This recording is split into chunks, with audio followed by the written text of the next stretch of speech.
Masih di Arah Angin TVRI kita membahas terkait dengan PSSI Jaga Asa Piala Dunia 2026. Usai kemarin timnas kita menang 1-0 atas Bahrain, masih bersama dengan Bung Kesit dan juga Bang Ibnu Jamil. Nanti Bu Hetifah akan bergabung bersama kami dari Ketua Komisi 10 DPR RI. Kita ke Bung Kesit terlebih dahulu. Bung Kesit, kalau berbicara terkait dengan beberapa pemain-pemain kita yang kemarin juga sangat luar biasa, ada nama Rizky Ridho yang kemudian juga sangat luar biasa tampilnya juga. Jangan lupakan juga Ricky Kambuaya yang kemudian setelah ditahan beberapa waktu begitu, akhirnya juga diturunkan juga oleh KFT gitu. Anda melihatnya seperti apa terkait dengan beberapa nama-nama pemain ini yang kemudian nanti di China ada beberapa yang kemudian harus dievaluasi untuk bisa memaksimalkan menciptakan peluang gol? Iya, saya menyambut baik ya apa yang dilakukan oleh Kluivert ketika mempercayakan pemain-pemain asli Indonesia lah, saya katakan seperti itu. Menurunkan Ricky Kambuaya, kemudian juga Ramadan Sananta. Saya pikir ini adalah keinginan dari tim kepelatihan dari timnas untuk memberikan menit bermain, pengalaman bertanding. Ya, dengan demikian maka ketika nanti mereka diturunkan, setidaknya ada pengalaman yang bisa dipetik ya. Mereka tahu bagaimana cara memainkan strategi yang diinstruksikan oleh pelatih ya. Saya pikir ini sangat penting sebagai pemain yang menjadi pelapis ya. Mereka harus mendapatkan kesempatan untuk bisa merasakan atmosfer pertandingan yang sebenarnya. Sekaligus membangun chemistry begitu? Iya, itu pasti. Itu pasti. Karena dengan mereka bisa tampil, setidaknya akan terbangun chemistry itu begitu. Dan pelatih juga semakin tahu kemampuannya seperti apa ketika di pertandingan yang sesungguhnya. Karena gini, Patrick Kluivert ketika ditunjuk menjadi pelatih timnas, dia belum pernah sama sekali loh mencoba tim ini. Dia langsung dihadapkan pada pertandingan yang sangat krusial melawan Australia. Australia kemarin ya. Iya. Lazimnya ya pelatih baru harus ngelihat dulu. Ya kalau mau beli mobil test drive lah. Test drive. Ini nggak ada test drive latihan aja. Jadi langsung. Iya langsung. Jadi saya pikir akhirnya melawan Australia, saya melihatnya ya ini jadi sebagai uji coba akhirnya ya. Betul. Ya seperti itulah akhirnya. Tapi penyelesaian satu laga akhirnya ke Bahrain kemarin luar biasa begitu. Iya, apa yang kemudian sudah ada perubahan. Tadi saya katakan bahwa perubahan formasi kembali ke apa yang pernah ditampilkan oleh timnas dengan pelatih sebelumnya. Kan kemarin kita lihat jalan lagi gitu ya. Dan ternyata kan efektif.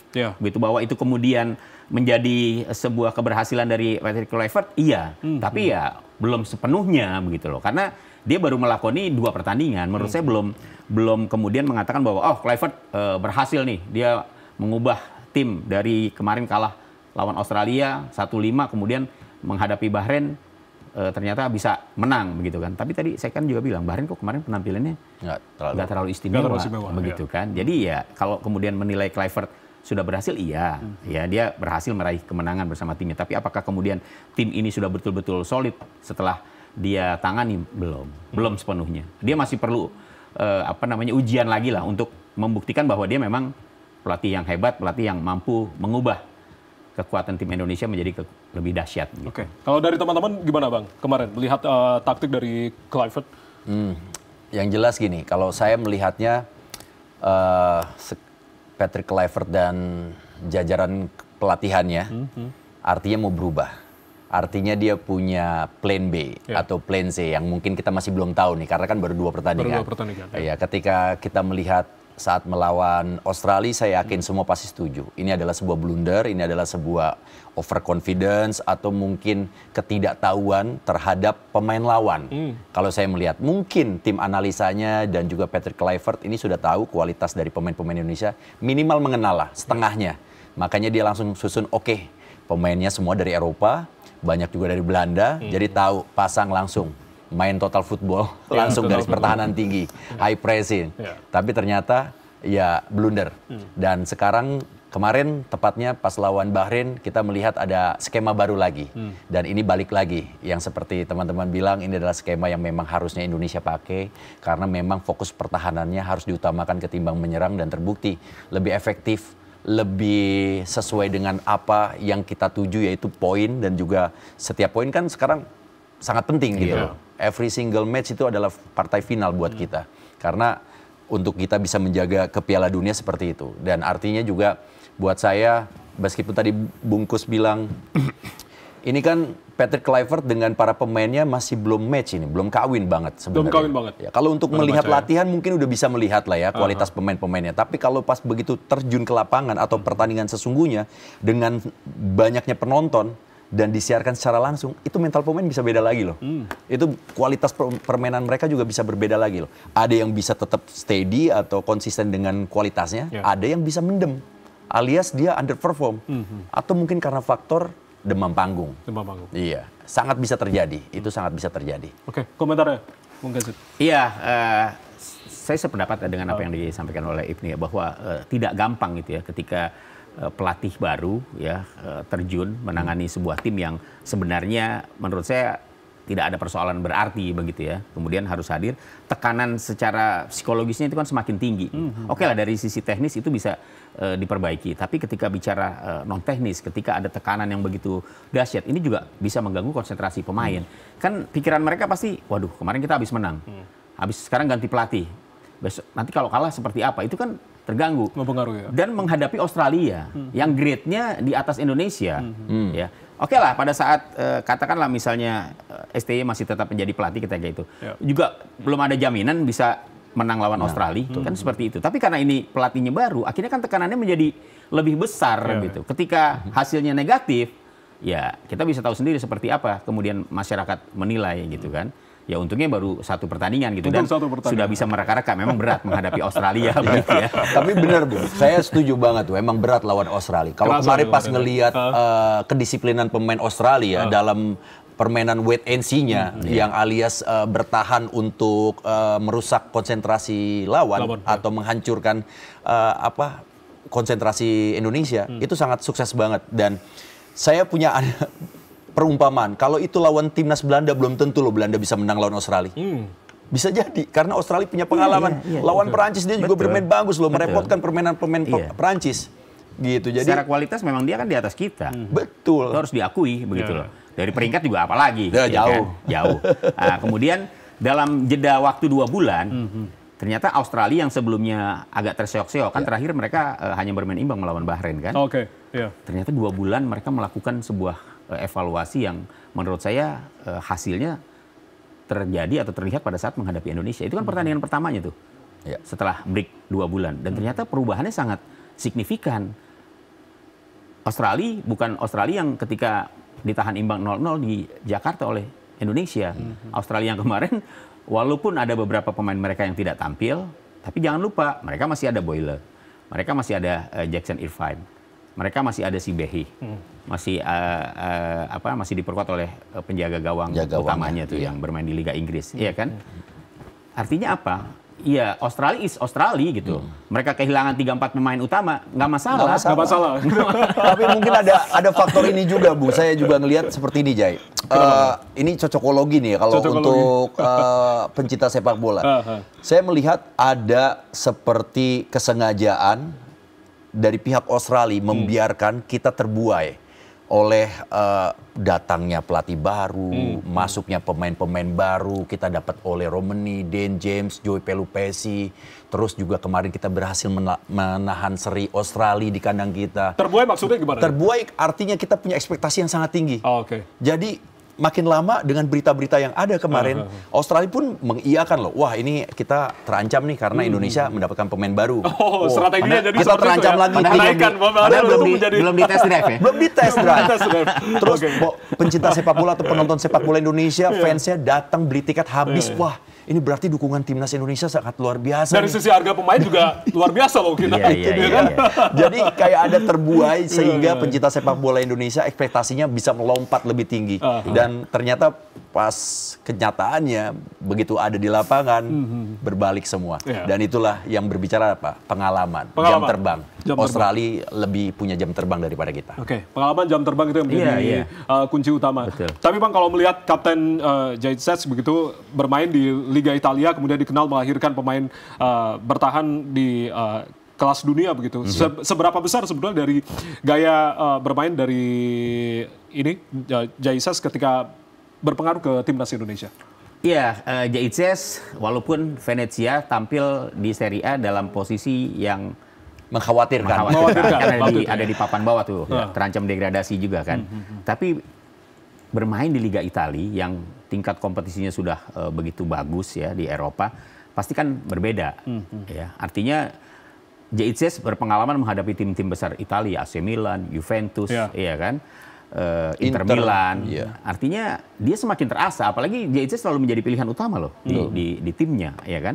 Dia semakin terasa. Secara individu, ya penampilannya pasti semakin bagus, walaupun timnya acak-acakan, tapi dia secara individu dia semakin terasa. Dan itu dibawa ke Indonesia, ya ibaratnya dia akan lebih leluasa gitu loh. Dia lebih leluasa, dia lebih rileks dalam bermain karena dia punya pengalaman itu. Gitu. Dia punya pengalaman itu sehingga tidak membuat dia terlalu khawatir begitu. Tinggal teman-temannya aja nih yang menjadi tandemnya siapa. Nah, itu yang kemudian chemistry-nya harus dijaga. Harus tahu masing-masing stylenya seperti apa begitu. Dan menurut saya antara Jaitzes, Rizky Ridho dan Hapner itu sudah sama-sama tahu. Dia sudah tahu. Udah klop ya. Sudah klop. Meskipun waktu di Australia kalau nggak salah, Jai sempat tegur Rizky Ridho kalau nggak salah ya. Itu kan Rizky Ridho baru masuk. Oh, baru kan. masuk. Iya. Tapi kemarin kayaknya udah nggak ada lagi teguran kan. Berarti udah chemistry-nya udah. Kan Rizky Ridho kemarin masuk menggantikan Hilgers waktu lawan Australia. Itu yang menarik dari Bung Kesit. Saya setuju tuh ketika memang Jaitzes punya jam terbang dan juga punya pengalaman yang mengakibatkan kualitas seorang Jaitzes itu sudah terasa. Bahkan tim-tim besar aja, striker-striker yang berada di tim besar itu agak sulit untuk melewatkan barisan pertahanan Jaitzes. Kalau kita lihat pasti ada juga data statistiknya tuh. Ketika lawan tim besar mungkin kalau nggak salah Inter itu kalahnya tipis-tipis. Nggak pernah tuh kebobolan yang langsung 3 gol, 5 gol gitu, nggak ada. Jadi memang cukup tangguh Jaitzes sebagai palang pintu pertahanan kita. Ditambah lagi saya melihat juga Hapner ini punya mentalitas dan juga ekspresionisnya luar biasa. Kalau saya jadi pelatih nih, kalau saya butuh pemain kayak Hapner. Iya, dia sering sekali untuk memberikan semangat juga ke penonton, bahkan tim-tim yang ada di lapangan juga ikut terbawa pasti. Ketika dia berhasil ngeblok, dia lihat ekspresinya, dia minta dukungan sama penonton yang ada di tribun. Dan itu kan sebuah pertunjukan yang sangat luar biasa. Dan itu sebenarnya suntikan motivasi juga untuk teman-teman. Tapi kita kalau berani kadang dapat kartu juga, Bang. Resiko juga kan. Iya, tapi kalau kita lihat kemarin sangat rapi. Kalau boleh saya bilang, ya mungkin adalah dikit-dikit nakalnya. Pemain nakal tuh perlu lah. Itu kalau di Portugal itu kayak PP. Tangguh. Nah, yang menarik juga seorang Jaitzes kemarin ya, setelah pertandingan, mungkin bagi sebagian orang ada yang melihat, tapi ada juga banyak yang belum tahu. Apa nih? Setiap pertandingan kita punya tradisi itu timnas kita berkeliling menuju kurva North dan juga kurva Sud atau utara dan juga selatan. Nah, begitu di utara di selatan, seorang Jaitzes dia tidak ingin tampil sendiri. Dia memperkenalkan seorang Patrick Kluivert untuk minta disupport oleh pendukung. Jadi Patrick Kluivert disuruh maju ke depan. Itu menurut saya bentuk yang sangat luar biasa ya, komunikasi yang sangat canggih untuk seorang El Capitano Jaitzes. Terus pas begitu di tribun utaranya, dia tidak speech, tapi yang speech itu Rizky Ridho. Rizky Ridho dikasih tempat. Setelah itu balik lagi Patrick Kluivert juga dikasih tempat. Dan yang terakhir kalau nggak salah oleh Romney. Jadi memang seorang Jaitzes ini menurut saya skillnya nggak cuma tangguh di dalam lapangan, tapi di luar lapangan dia punya skill komunikasi yang luar biasa. Dan sosok pimpinan yang pas ya. Sosok pimpinan yang pas. Sangat pas. Kemarin tapi ada PR juga dari Pak Prabowo. Sudah bisa bahasa Indonesia belum waktu salaman gitu. Jadi harus benar-benar. Bisa, dia nyebut 531 katanya. Iya, benar. Bisa. Sekarang Bung Kesit lagi. Bung Kesit, kalau bicara terkait dengan data statistik kita, trio lini belakang ada Jaitzes, lalu Rizky Ridho, ada Hapner tadi yang sudah dibahas. Ini kan juga sukses untuk bisa ada 6 clean set begitu, biar nggak kebobolan. Artinya kan ini juga pertahanan sangat luar biasa begitu. Sekali lagi artinya apa yang kemudian juga Anda sarankan untuk bisa menjadi fokus agar kemudian formasi ini tidak diubah-ubah nih, untuk apalagi untuk lini belakang. Iya, paling tidak Kluivert sudah melihat lah. Ya, dengan komposisi yang menghadapi Bahrain dia sudah tahu bagaimana kualitas dari pemain-pemain belakangnya. Bahkan dia memuji secara khusus Rizky Ridho ya. Bahkan Rizky Ridho ya pesan secara tidak langsungnya dia sudah pantas untuk bermain di Eropa, luar gitu, di Eropa begitu. Iya. Hotspot mungkin ya. Iya, karena dia menjadi pemain yang menurut saya memang tampil sangat luar biasa ya.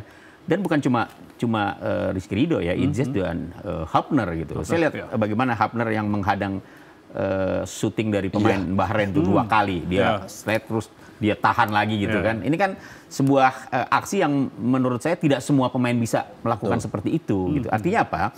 Buat Kluivert ya dengan soliditas yang diperlihatkan oleh trio pemain belakang Indonesia ini ya sudah sewajarnya untuk dipatenkan lah. Dipatenkan, betul. Jadi otak-atik lah. Kalau kecuali dia cedera atau terkena akumulasi nggak boleh bermain gitu. Tapi kalau dalam situasi yang normal, ya ini menjadi pilihan utama, nggak bisa di otak-atik lagi ya. Betul. Gitu. Oke, nanti kita akan masih bahas usai jeda. Kita masih ada satu segmen terkait dengan Jaga Asa Piala Dunia 2026.